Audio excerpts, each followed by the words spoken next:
Maka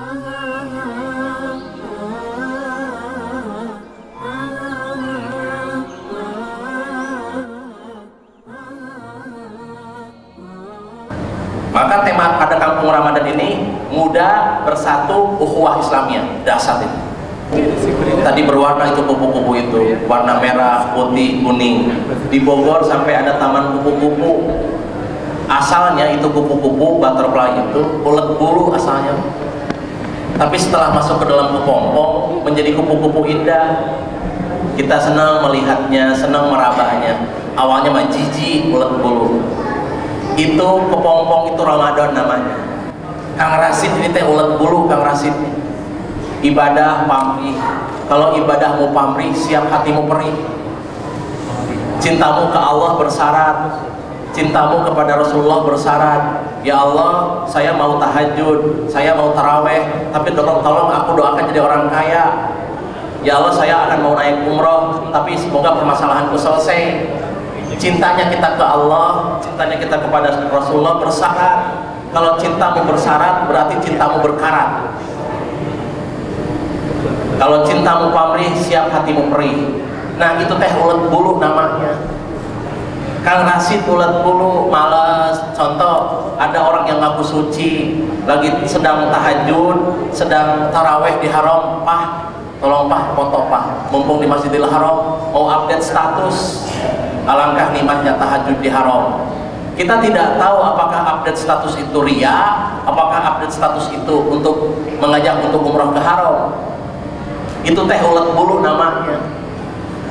Ya, puasa hanya lapar dan dahaga saja. Mata tidak puasa, telinga tidak puasa, kaki tidak puasa. Itu teh ulet bulu namanya. Namun kalau kita mansoma Ramadan imanan wahtisaban ghufira lahu ma taqaddama min dzanbi. Barang siapa yang masuk Ramadan itu tulus, ikhlas, ridho dan secara yakin kepada Allah, dia masuk ke dalam kepompong Ramadan.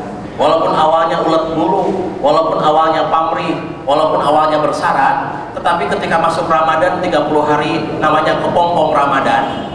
Nanti keluar jadi kupu-kupu indah. Nanti Idul Fitri jadi pribadi-pribadi agung, akan bersih kembali. Nah, kepompong itu namanya kepompong Ramadan.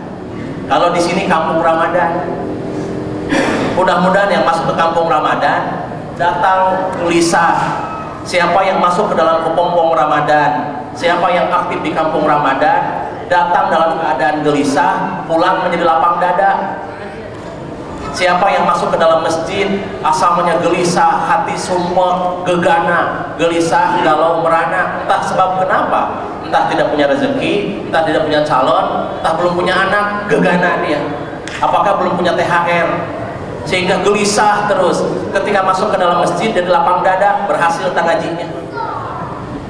Nah, kalau kita masuk ke dalam kepompong Ramadan, siap diubah oleh Ramadan, siap di training Ramadan, maka dia akan menjadi seorang yang bijaksana. Hidup berwarna indah, Pak. Hidup harus berwarna kayak tadi kupu-kupu, full color hidup tuh. Kalau satu warna nggak enak. Hidup itu berwarna, ada maksiat, ada taat, ada rajin, ada malas, ada pemuda, ada tua. Kayak musik, kalau satu warna gak enak, ada drum, ada bass, ada treble, enak satu warna, satu ritme. Kalau satu warna tidak enak, pulkar itu enak, nikmat. Ada pemuda, ada tua, ada muda, ada jelita, ada anak bayi, ada anak dewasa. Maka tema pada kampung Ramadan ini muda bersatu ukhuwah Islamiyah, dahsyat itu. Kalau ingin mendapatkan ukhuwah itu, sekarang muda. Subhanul yaum rijalul ghad. Hari ini pemuda, esok hari akan jadi tokoh. Hari ini pemuda, esok hari akan jadi pemimpin. Maka bahasa peribahasa Arab, Subhanul yaum rijalul ghad. Hari ini pemuda dia, hari ini SMA dia, hari ini SMP dia, tapi depan akan jadi pemimpin. Maka para sepuh, para orang tua perlu mengayomi anak muda, dikasih ruang untuk tampil, dikasih ruang untuk eksis. Muda bersatu. Oleh karena itu, melihat dari film tadi, alangkah indahnya kalau kita ubah yuk paradigma kita, ubah pola pikir kita, ubah semua temanya, mari kita berubah. Ada sedikit tayangan sekitar 2 menitan. Yuk kita berubah untuk menjadi bersatu. Ukhuwah Islamiyah. Silakan.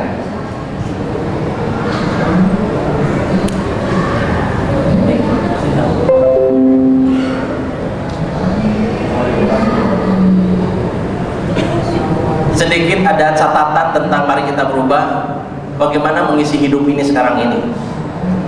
Nggak apa-apa kan? Tidak apa-apa itu dulu. Boleh sedikit dilihat ini. Biasa kalau lagi sedang menjelang buka puasa agak kurang konsen ya.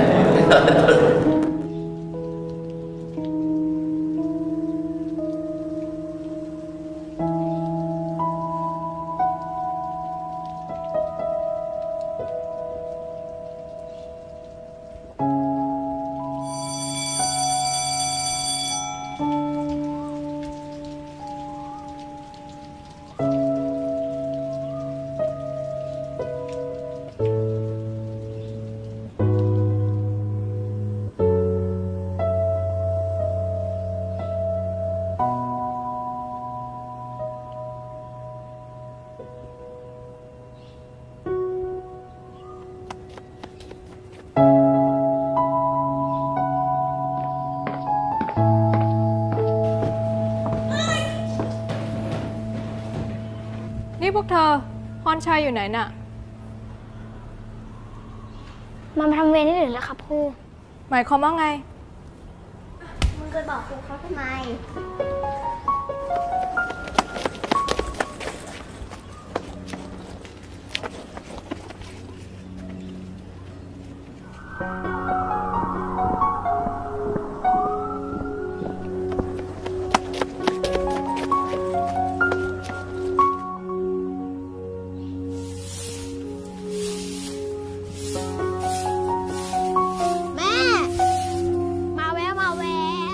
พรชัยไม่อยู่อ่ะเพราะว่ามันอ่ะไปช่วยแม่มันทำงานกลับไปทำงานบ้านกว่าด้วยกับแม่เราจะได้กลับบ้านพร้อมกันไง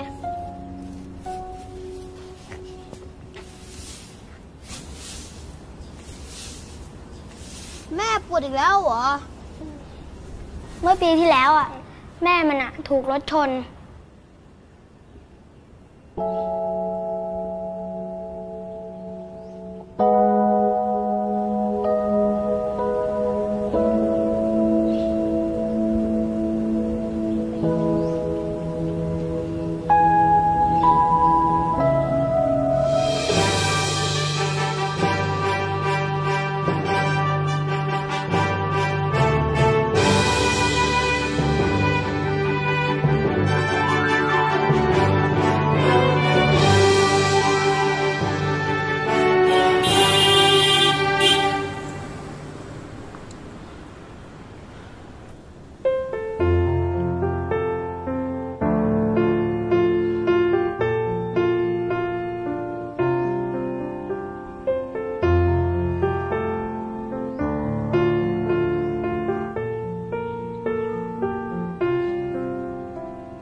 Saya kira bisa menangkap bahwa superhero itu bukan sebagai jenderal saja. Dia punya cita-cita tidak hanya jadi dokter, tidak hanya jadi insinyur. Dia punya cita-cita tidak hanya jadi seorang jenderal, tapi cita-cita dia menjadi superhero bagi keluarganya, terutama bagi mamahnya. Mamahnya itu tukang sapu jalanan. Dia punya cita-cita sampai ke guguran menggambar, saya mau jadi pahlawan bagi mama saya. Mamanya sakit, biar aku mamah yang menyapu jalan. Dia pahlawan bagi mamah. Nah, oleh karena itu pemuda sekarang harus jadi pahlawan bagi keluarganya. Mendengar pepatah orang tua dan mamahnya, mendengar bagaimana pendapat kebaikan untuk orang tua, dan itulah pemuda superhero. Nah, oleh karena itu penting sekali yang dimaksud dengan superhero di sini. Saya akan menarik sebuah kesimpulan bahwa orang yang disebut pahlawan, orang yang disebut sebagai pemenang adalah yang telah berhasil mengalahkan nafsu dirinya. Kita berhasil mengusir penjajah dari negeri ini. Sebut saja negara-negara Skandinavia, sebut saja Bosnia Herzegovina, mengusir penjajah di bulan Ramadan. Kemudian Armenia mengusir penjajah di bulan Ramadan. Termasuk negeri ini mengusir penjajah di bulan Ramadan. Bahkan kemerdekaan RI itu pada bulan Ramadan. Kita telah berhasil mengusir penjajah karena bambu runcing dibantu oleh malaikatnya Allah. Itu terjadi pada bulan Ramadan. Namun ada penjajah baru datang hari ini, dan penjajah baru itu tanpa senjata. Dia datang di dalam darah kita. Kita memang bisa mengalahkan tank baja dengan bambu runcing. Kita memang bisa mengalahkan, mengusir Belanda dan Jepang dari negeri ini dengan kekuatan bersatu, pemuda yang bersatu, arek-arek Surabaya. Kemudian pemuda-pemuda bersatu dalam sebuah jom japa, jom celebes. Pemuda mampu mengusir penjajah. Namun ada penjajah yang tidak kelihatan, yang tidak mampu diusir. Apa itu? Hawa nafsu. Dia mendengar bisikan setan dan godaan nafsu. Sering sekali kita diperbudak oleh nafsu dan mengusirnya tidak mampu berlaku. Benar, kita berhasil mengusir penjajah yang kelihatan, tentara-tentara itu, tapi tidak bisa berhasil mengalahkan tentara yang di dalam dada kita.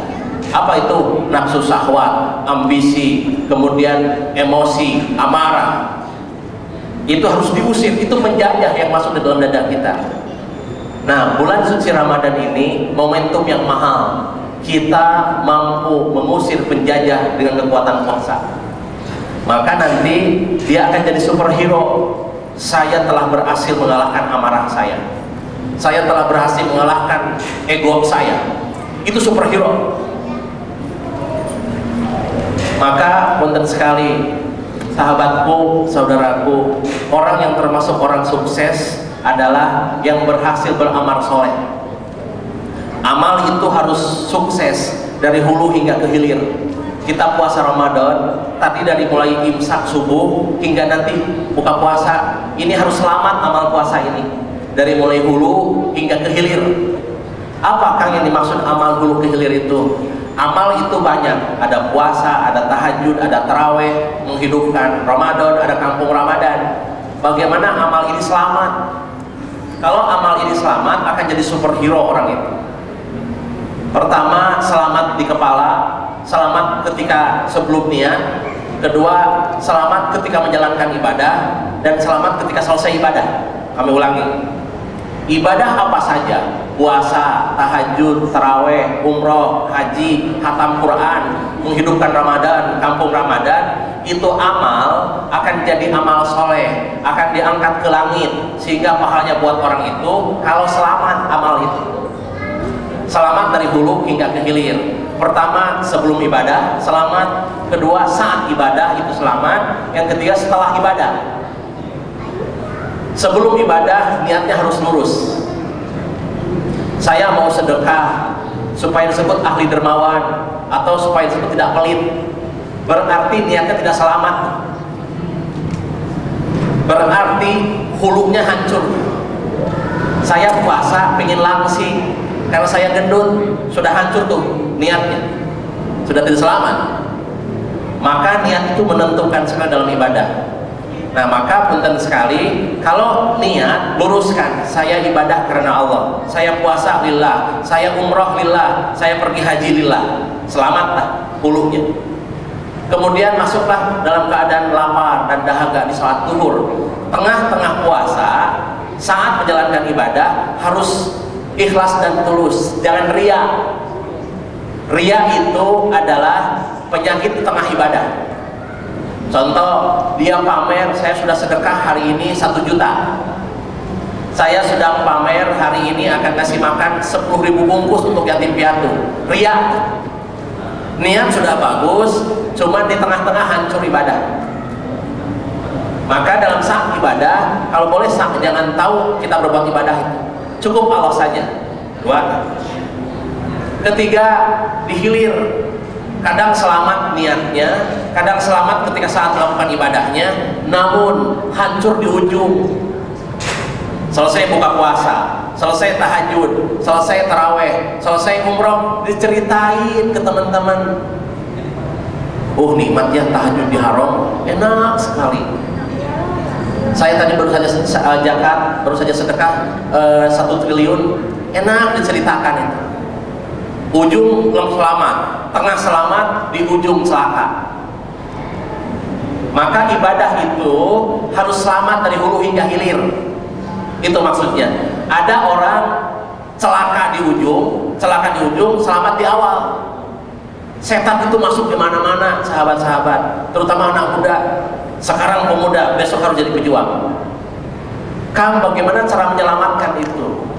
Maaf, Rasul menyampaikan kepada kita, as-saumu junnah. Puasa itu adalah perisai. Puasa itu adalah protect. Jadi ibadah apa saja, kalau diprotek niatnya, akan selamat ibadah itu. Kenapa Kang? Baginda Nabi mengatakan as-saumu junnah, puasa itu adalah perisai, karena dengan puasa kita selamat. Kita tidak tahu nih mana yang puasa, mana yang tidak puasa. Ya kelihatan. Tapi kalau sholat kelihatan Pak, rukuknya, sujudnya, apalagi sholat di depan calon mertua, serius sholatnya. Terus haji kelihatan, haji mah kelihatan itu walimatus safar, baju putih, dikawal mobil ke airport, bahkan Pak Lurah, Pak RT, gubernur melepas haji, kelihatan haji. Zakat kelihatan, zakat. Yang tidak kelihatan apa? Puasa. Kita tidak tahu mana yang puasa dan mana yang tidak puasa. Karena apa? As-saumu li wa ana azzibihi. Puasa itu hanya buat aku, kata Allah, dan aku yang ngasih pahalanya. Kalau selain puasa dicatat oleh CCTV-nya Allah. Salat dicatat oleh Raqib dan Atid. Zakat dicatat oleh Raqib dan Atid. Haji dicatat oleh CCTV-nya Allah, Raqib dan Atid. Kalau Ramadan, puasa tidak dicatat oleh beliau. Dia tidak bisa menilai puasa, hanya Allah yang bisa menilai puasa itu. Maka puasa itu langsung ke langit. Satu itu. Oleh karena itu, kenapa puasa disebut perisai atau proteks? Proteks dari bisikan setan, proteks dari dorongan nafsu. Sehingga kalau boleh kita lihat, yuk selamatkan hati kita. DKI, selamatkan DKI kita. Ya. Kemarin kita sedang deklarasi di Sunda Kelapa bersama Pak Sandiaga Uno, ada Pak Dian Sedaun, dan ada Kang Yoyo, Pak Yusri Mahendra. Dia sepakat, alhamdulillah, nikmat Allah di Ramadan. Saya siap legowo turun ke bawah kalau tingkat elektabilitasnya menurun. Silahkan yang tinggi naik. Sudah satu suara kemarin di Sunda Kelapa, dan tadi malam saya bersama Pak Sandiaga Uno buka puasa di PT Adaro bersama Timur Pradopo. Dia yakin kalau saya elektabilitasnya turun, saya akan turun diri. Tapi kalau elektabilitas saya naik, saya minta izin kepada para DKI itu yang calon, saya akan naik sedikit. Itu sudah satu suara sekarang. Karena kalau tidak head to head kalah gitu. Alhamdulillah itu dapat. Nah, semua itu adalah anugerah bulan suci Ramadan. Terakhir, punten sahabat, mari kita lihat ada sebuah tayangan 2 menit. Oleh karena itu, puasa milik Allah. Yuk kita berubah dalam pola pikir kita. Bagaimana sih ngisi hidup ini di dunia ini? Temanya, mari kita berubah.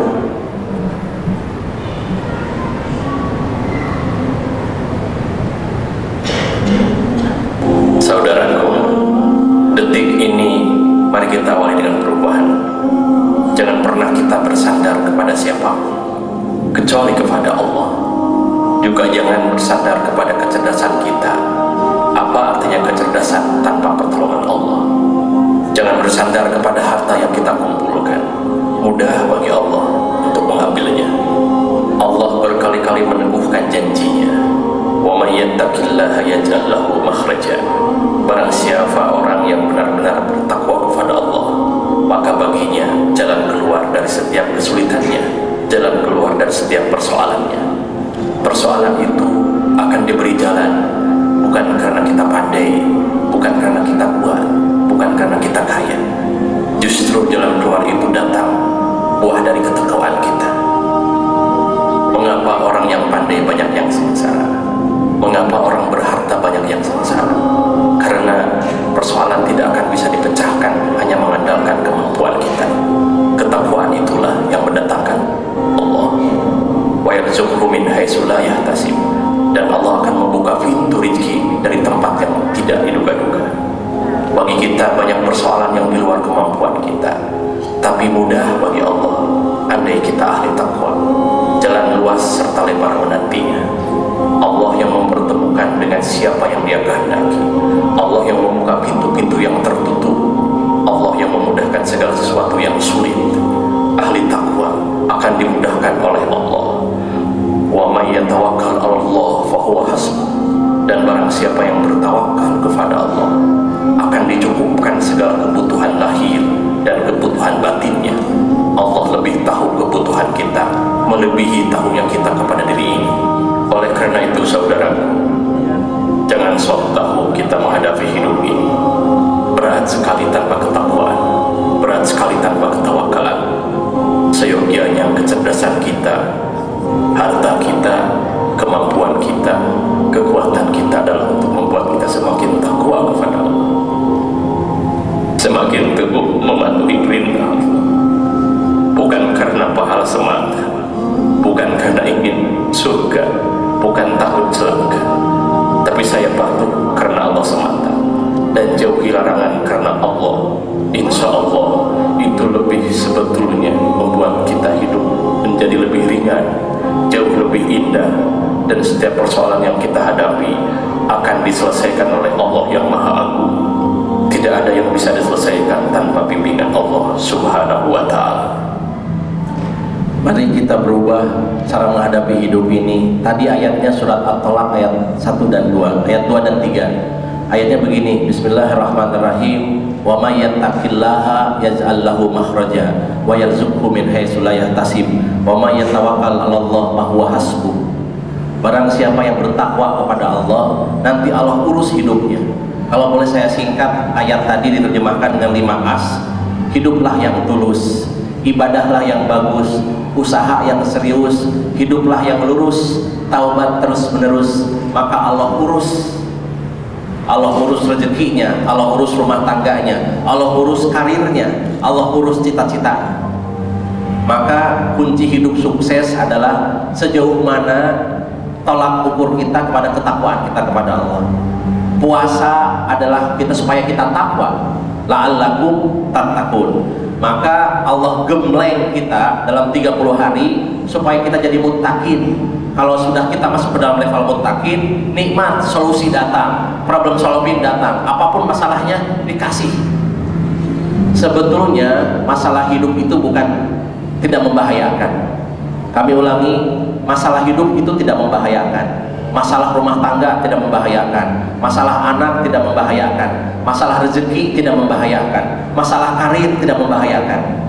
Masalah itu adalah ujian. Mari kita lihat, anak sekolah diuji oleh pak gurunya, diuji matematika, diuji fisika. Apakah niat guru kepada siswa mau menghinakan siswanya? Tidak. Ujian itu didatangkan kepada siswa supaya siswa itu naik kelas. Masalah itu datang, itu ujian Allah supaya orang itu naik kelas.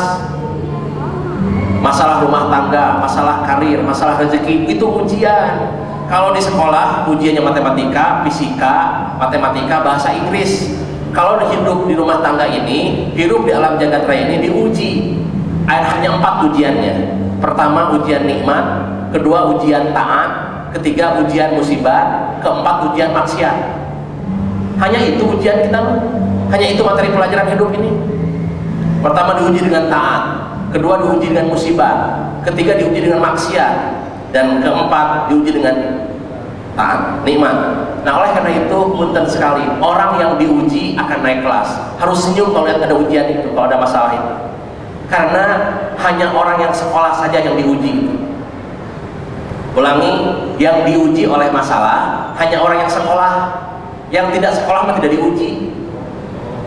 Yang diuji oleh bahasa matematika, Inggris hanya di dalam sekolah. Yang di luar sekolah nggak dikasih ujian. Tidak mungkin Pak Guru ngasih ujian matematika ke sama orang pasar, tidak diuji orang pasar. Nah, yang diuji oleh Allah itu yang sudah syahadat. Asyhadu alla ilaha illallah wa asyhadu anna sayyidina Muhammadan abduhu wa rasuluh, itu diuji.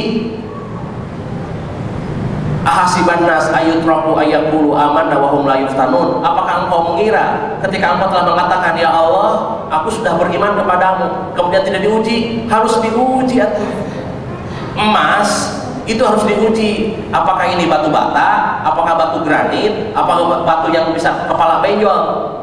Cara ujinya bagaimana? Dibakar 1000 derajat Celcius. Apakah murni? Apakah palsu? Kita ini dibakar oleh Allah. Benar Islam, benar iman, diuji dengan masalah rumah tangga, diuji dengan masalah karir, diuji masalah nikmat. Kalau dia tetap takwa, benar-benar iman.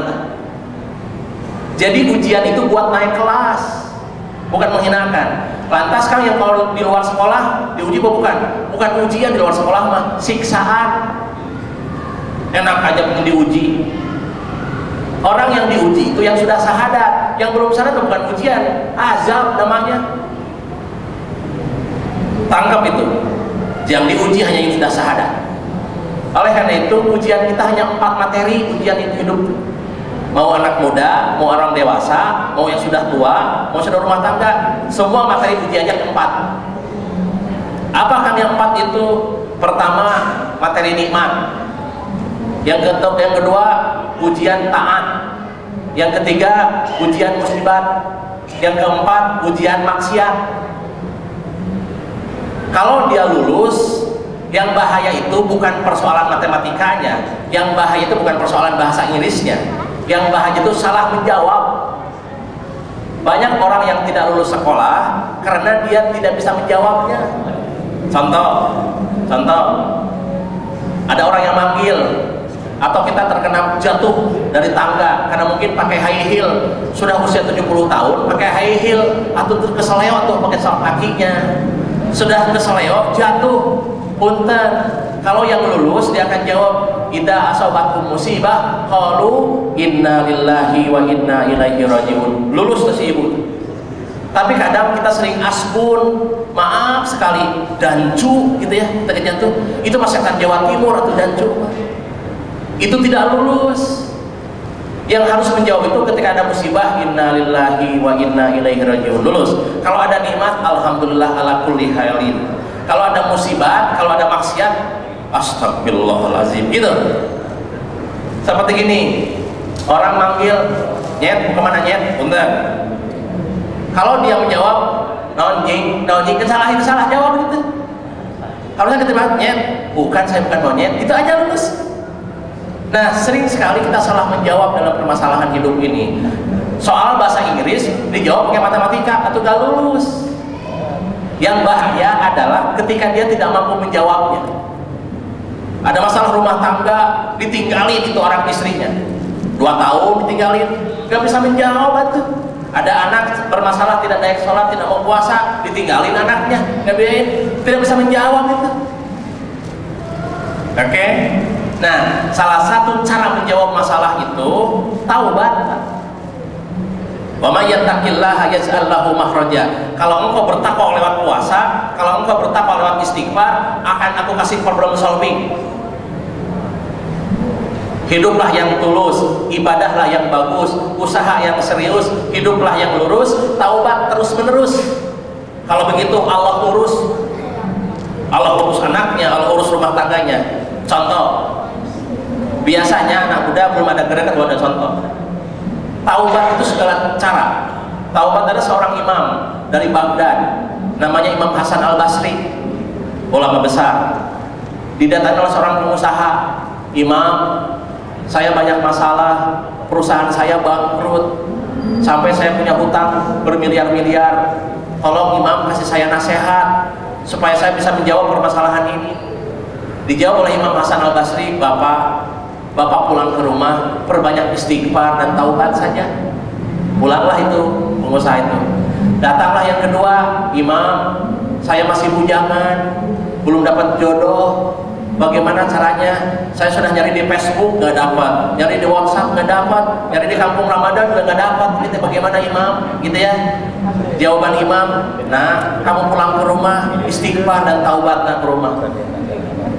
Datang yang ketiga ke Imam Hasan Al-Basri, Imam, saya sudah nikah 5 tahun yang lalu, tapi saya belum dikaruniai anak, belum dikaruniai cucu. Bagaimana imam? Imam menjawab, bapak, ibu pulang ke rumah, perbanyak taubat dan istighfar ya ibu. Si santri lihat gurunya begitu bertanya, imam, kenapa imam menjawab semua persoalan pakai istighfar? Ada yang punya hutang suruh istighfar, ada yang punya anak tidak punya anak suruh istighfar, ada yang mau dapat jodoh suruh istighfar. Kenapa imam harus istighfar semuanya? Seperti begini, sakit kepala dikasih obat oskadon, sakit batuk oskadon, sakit paru-paru oskadon, gitu ya, generik gitu. Imam menjawab kepada santrinya, sini anakku, ini harus jawab, anak pemuda ini harus menjawab, harus diyakinkan hatinya. Coba kamu buka surat Nuh ayat 10, 11, 12. Itu jawaban imam. A'udzubillahi minasyaitonirrajim. Bismillahirrahmanirrahim. Faqul tastaghfiru rabbakum innahu kana ghaffara wa yursilis samaa 'alaikum midrara wa yumdid lakum amwalakum wa banin. Kalau engkau perbanyak istighfar, menjadi ahli taubat, Allah kirim 3 hal. Pertama, wa yursilis samaa 'alaikum midrara. Allah akan kirim hujan deras dari langit. Di situ kalimatnya yursili, dari arsala yursilu irsalan, fi'il mudhari. Fi'il mudhari itu adalah present continuous, bukan past tense, bukan fi'il madhi. Itu akan datang setiap saat kepada kita hingga kiamat. Artinya begitu. Kalau engkau rajin istighfar, kalau engkau ahli taubat, aku akan kirim hujan deras dari langit. Hujan deras itu rezeki, hujan deras itu solusi, hujan deras itu problem solving, hujan deras itu adalah jawaban dari setiap masalah. Itu hujan deras. Yang kedua, wa yumdid lakum amwalakum. Allah akan tambah rezeki yang kau miliki sekarang. Kalau sekarang punya 1 miliar, aku tambah 100 miliar. Janji Allah, hanya ahli taubat yang aku tambahkan rezekinya. Walaupun sekarang ekonomi sedang turun, batu bara sedang nyungsep, air sedang tidak laku, sekarang ini bensin sedang jatuh, sekarang ini ekonomi. Tapi tenang, yang ahli taubat dikasih solusi oleh Allah. Nomor 3, wa yumdid lakum amwalakum wa banin. Allah akan kasih anak. Kalau dia bujangan, tidak ujung-ujung dikasih anak atuh, dan tidak mungkin sang ibu lahir tanpa suami. Kalau Allah mau ngasih anak, yang ngasih calonnya dulu atuh. Kalau sang ibu bapak belum punya anak, baru dikasih anak, rajin ikhtiarnya. Ternyata solusi itu taubat, Pak. Taubat itu seperti kita bawa kendaraan, hujan debu, penuh itu kaca banyak dengan debu, cuman wipernya tidak jalan. Sang driver nervous dong, sang driver gegana, gelisah, galau merana, jalan gak kelihatan, gak banyak debu di kacanya. Biasanya manusia kalau terkena masalah, satu pikirannya, bagaimana cara memecahkan masalah itu. Itu caranya. Ada masalah, telepon A, telepon B, deketin A, deketin B, nyosor ke A, nyosor ke B kalau ada masalah. Capek nyosor ke manusia mah. Kadang nyosor ke manusia mah sakitin hati. Lapor ke teman tetangga, pakar makan tanaman. Lapor ke teman, sabar jeng, badai akan berlalu. Lapor ke sosmed, DL lu derita lu rasain lu, itu dosa lu gitu. Kan nyakitin kalau lapor ke manusia mah. Mending laporkan ke Allah, astagfirullah, ya Allah, ampuni, ya Allah. Tuh. Allah mah yang maksiat dirangkul, yang taat dirangkul, yang gelisah dirangkul, gak ngecewain Allah. Dikasih gitu. Maka kalau kaca sedang ada debu, jangan sibuk nyari jalan.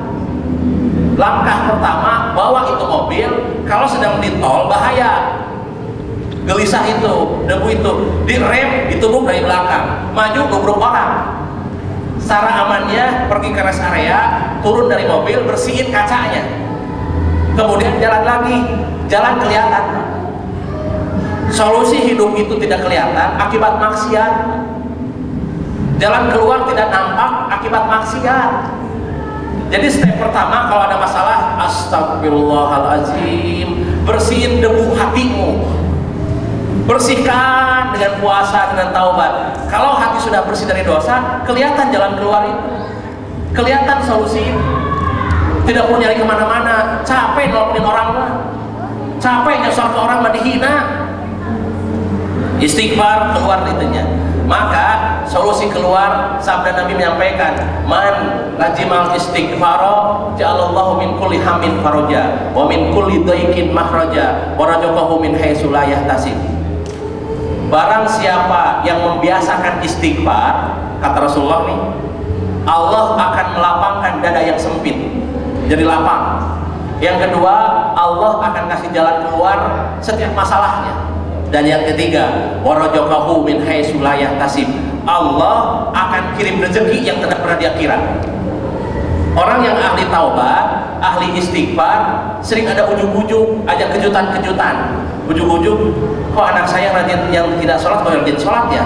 Kok suami saya yang biasanya tidak sholat kok rajin sholat ya? Kejutan-kejutan akan datang. Kok istri saya yang biasa cerewet menjadi baik begini? Itu kejutan-kejutan. Kejutan-kejutan seperti itu akan datang kepada kita kalau kita ahli istighfar. Salah satu hidup adalah istighfar. Maka oleh karena itu, pemuda-pemuda yang baik adalah pemuda yang ahli istighfar. Selesai masalah. Maka oleh karena itu, bagaimana kan cara istighfarnya? Ini terakhir. Bagaimana cara istighfar yang benar? Maaf, kita ini sengsara, kita ini punya masalah akibat dolam nafsi. Kita dolim kepada diri kita. Dulu waktu SMA sering pacaran, sering jualan cinta, sering janji-janji palsu. Kalau itu tidak segera ditaubatin, akan datang di usia tua episode kepahitan. Saya sudah taubat, kok ada masalah ini lagi? Kok ada episode pahit ini dari mana? Episode pahit itu datang akibat dosa yang belum ditaubatin. Kalau kita tidak taubat secara nasuha, maka akan datang episode kepahitan. Mungkin dulu masih bohong kepada orang tua, lupa minta ampun. Mungkin dulu pernah jualan tapi pakai sumpah pada yang bukan pada tempatnya. Contoh, jualan comro, si pembeli tidak percaya itu comro, sampai dia sumpah, Bapak demi Allah ini comro ada oncomnya di dalam, Bapak jangan usah pakai sumpah tuh. Nah, kayak sumpah-sumpah seperti itu kalau tidak dikatakan ampun dia bahaya. Nah, caranya bagaimana Kang supaya taubat ini sampai ke akar-akarnya? Kalau taubat hanya dipotong badannya saja akan tumbuh lagi itu dosa. Nah, kalau taubat cabut sampai pohon sampai ke akar-akarnya, itu maksud dengan taubatan nasuha. Ramadan apalagi sekarang adalah 10 kedua bulan ampunan, magfirah. Nah, cara taubatan nasuha ada 3 caranya supaya dosa-dosa kita terdahulu Allah ampuni. Pertama, taubatan nasuha itu yang pertama adalah at-taubatu an-nadam. Taubat itu adalah menyesal. Kami ulangi Bapak, Bunda, Adinda, at-taubatu an-nadam. Taubat itu adalah penyesalan. Kalau dia astagfirullahaladzim tapi tidak ada penyesalan, bukan taubat namanya. Kiai Gojali dari Bandung mengatakan, Kang, menyesal itu bagaimana sih? Ini menyesal. Ada seorang ibu jengkel ke anak. Nah, diam atuh, nah, mama lagi istirahat. Si anak itu tidak pernah diam, nangis lagi, rewel lagi, bahkan menggoda lagi. Nah, diam, mama lagi istirahat, tidak mau diam. Akhirnya mama emosi, lari ke dapur, bawa halu itu apa ya? Kayu yang bulat untuk numbuk padi, itu namanya halu. Dia ambil halu, saking emosinya, dipukul itu kepala si anak. Jatuhlah itu anak, keluar darah, bersimbah darah dari telinga dan hidungnya dan dari mulutnya, tergelepar ke bawah sampai meninggal. Sang ibu kaget sampai digoyang-goyang itu anaknya. Allahu Akbar, ya Allah, aku menyesal, saya tidak niat membunuh anak, gitu. Si ibu itu tadinya menyesal. Contoh, sang anak bohong ke orang tua, ya Allah, saya tadi sudah bohong. Nah, taubat itu harus diawali dengan penyesalan dulu. Step pertama.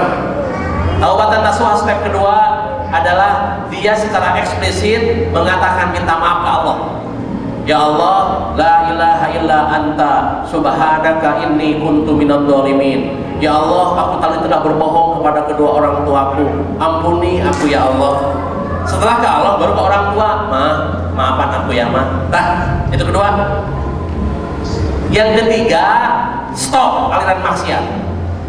Apapun yang menggiring kepada kekotoran, stop.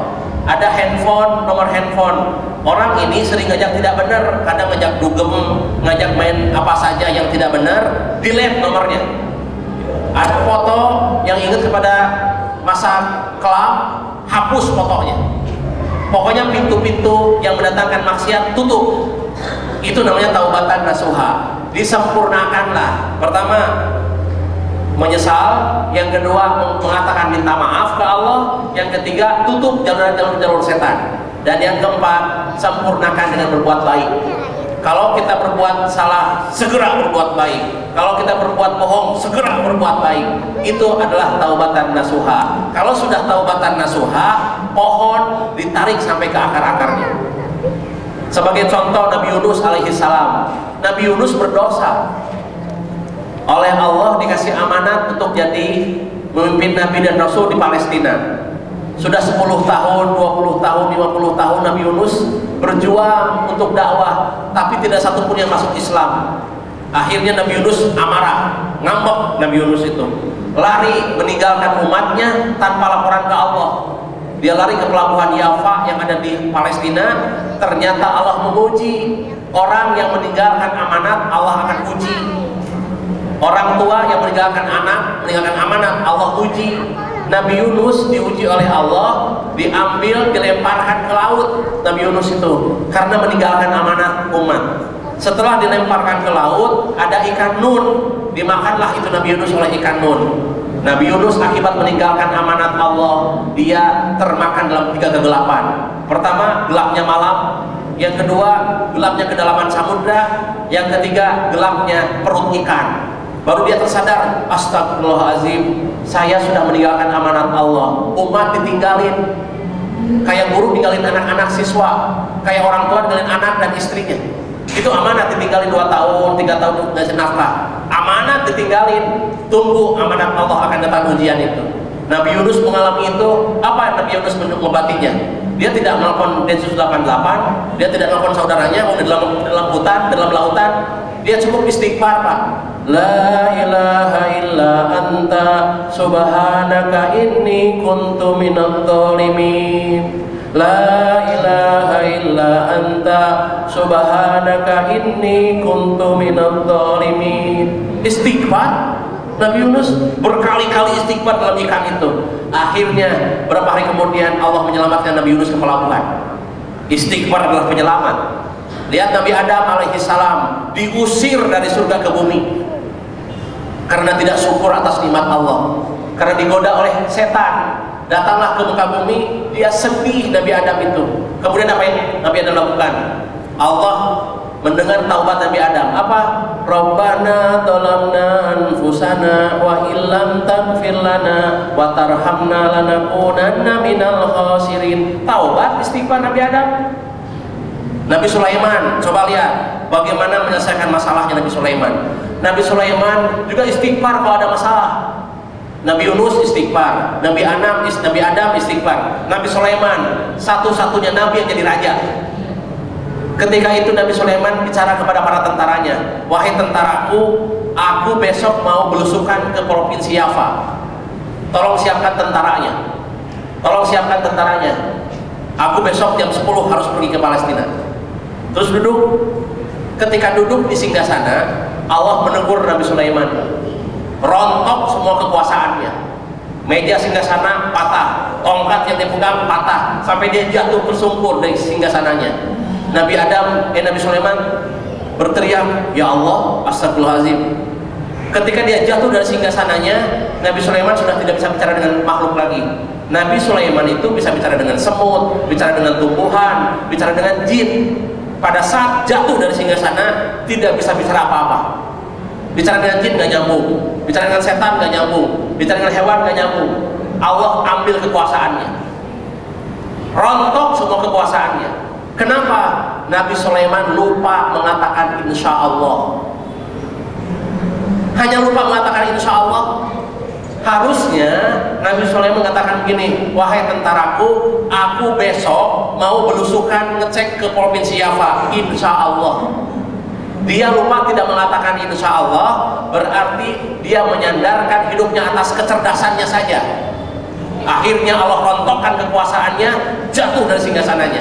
Lantas bagaimana Nabi Sulaiman mengatakan? Berdoa istighfar, Rabbik firli wahabli mulkan la yanbaghi li ahadin min ba'di innaka antal wahhab. Rabbik firli, ya Allah, aku minta ampun kepadamu, mohon maafkanlah aku. Rabbik firli wahabli mulkan, tolong kembalikan kekuasaan itu kepadaku.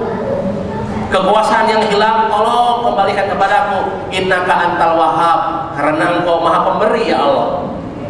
Awalnya istighfar dulu, dikasih lagi ke Nabi Sulaiman. Semua solusi adalah istighfar. Itu adalah sebuah solusi yang Allah berikan kepada kita. Maka mari pemuda, supaya cita-citamu sukses, supaya mimpimu terjadi, supaya dreamnya nampak, perbanyak istighfar. Para ibu dan para bapak, ajarin bagaimana anak muda beristighfar. Maka kalau kita sudah berani bercita-cita, harus berani memulai. Kalau sudah berani memulai, harus berani berjuang. Kalau sudah berani berjuang, harus berani berkorban. Kalau sudah berani berkorban, harus berani mengevaluasi diri. Kesuksesan hanya dengan keberanian. Tanpa keberanian tidak akan ada kesuksesan. Harus berani melihat diri kita banyak dosa, perbanyak istighfar. Itu solusinya. Saya kira itu dalam pertemuan sore hari ini, kalau boleh saya simpulkan adalah surat At-Talaq ayat 2 dan 3. Wa may yattaqillaha yaj'al lahu makhraja wa yarzuqhu min haitsu la yahtasib. Hiduplah yang tulus wahai pemudaku. Ibadahlah yang bagus, salat dan puasanya wahai pemudaku. Usahalah yang serius wahai pemudaku. Hiduplah yang lurus, jangan neka-neko wahai pemudaku. Dan taubat terus menerus wahai pemudaku. Kalau engkau taubat terus menerus, Allah urus. Allah urus karirnya, Allah urus jodohnya, Allah urus rezekinya, karena Allah sang maha berkuasa. Saya kira semoga ada manfaatnya pertemuan yang mulia ini. Mari kita tutup dengan salawat bersama-sama. Semoga kita dianugerahi oleh Allah sebagai ahli taubat. Kita dianugerahi oleh Allah, ibu bapak kita ahli istighfar, teman-teman kita pemuda-pemuda Islam menjadi ahli istighfar. Kalau sudah ahli istighfar, mudah minta maaf itu, mudah ukhuwah itu. Kalau tanpa istighfar, sulit bersatu itu, sulit bersatu. Maka oleh karena itu yuk kita mohon kepada Allah dan Rasulnya, semoga pada kesempatan sore hari ini kita sudah berada di tanggal 13 Ramadan yang oleh Rasulullah diklasifikasikan ini adalah 10-2 terakhir, adalah bulan Maghfirah. Sebelumnya bulan Rahman, sekarang hari-hari Maghfirah, dan nanti 10 terakhir adalah Itqun minan nar. Mempeng di tanggal-tanggal Maghfirah, mohonlah kepada Allah sebagai ahli taubat yang nasuha, tapi yang diampun sampai akar-akarnya. Kalau tidak, akan datang episode kepahitan lagi. Dengan memohon kepada Rasulullah dan Allah, kita selalu bersama-sama. Bismillahirrahmanirrahim.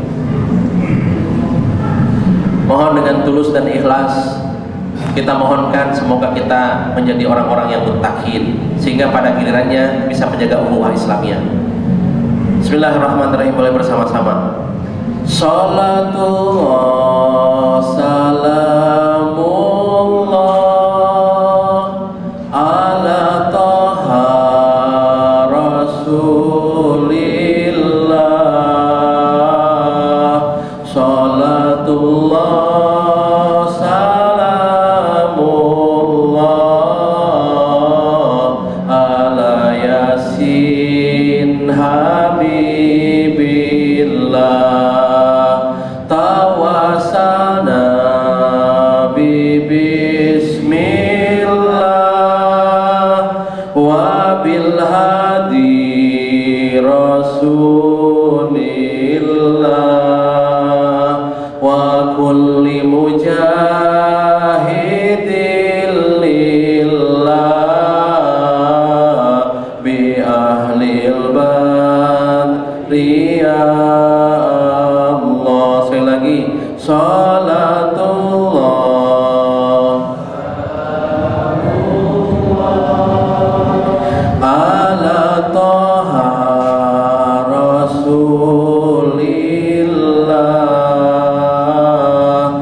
billah tawassalna bismillah wa bil hadi rasulillah wa kulli mujahidin lillah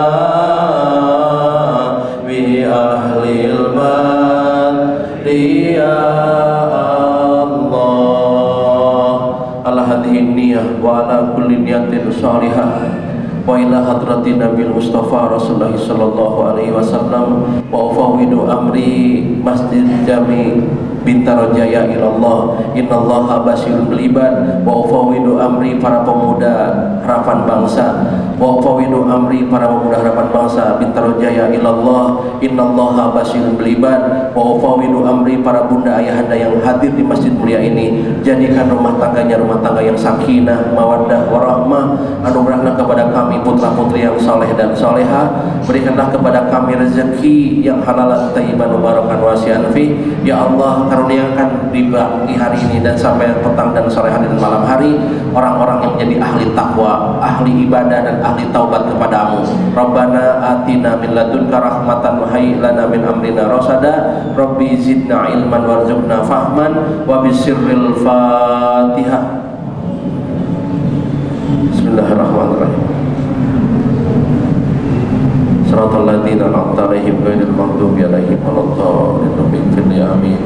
Terima kasih, hatur nuhun. Mari kita tutup dengan kifarat majlis. Subhanakallahumma wa bihamdika asyhadu an la ilaha illa anta astaghfiruka wa atubu ilaik. Baca wal asri, bismillahirrahmanirrahim. Wal asri innal insana lafi khusrin illa alladziina amanu wa 'amilus solihati wa tawassaw bil haqqi wa tawassaw bis sabr. Terima kasih, mohon maaf lahir dan batin. Bila mana ada yang hilang dan salah kesalahan Kang Rasid, semoga Allah memaafkannya. Dan yang benar itu dari Quran dan Sunnah. Semoga kita dikasih kemampuan untuk menjalankannya. Wabillahi taufiq wa hidayah. Waridha wa hidayah. Assalamualaikum warahmatullahi wabarakatuh.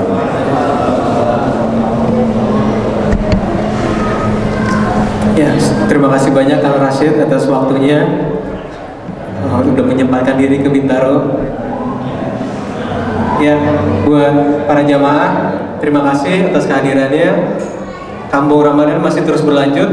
Kita ada lomba nasyid di bawah dan ada juga bazar yang buka sampai malam nanti. Silakan hadir. Dan pada tarawih kita ada perform dari jamaah, dari panitia dan dari anak-anak Remisya. Jadi kita ikut seru-seruan nanti malam pada tarawih. Terima kasih. Assalamualaikum warahmatullahi wabarakatuh.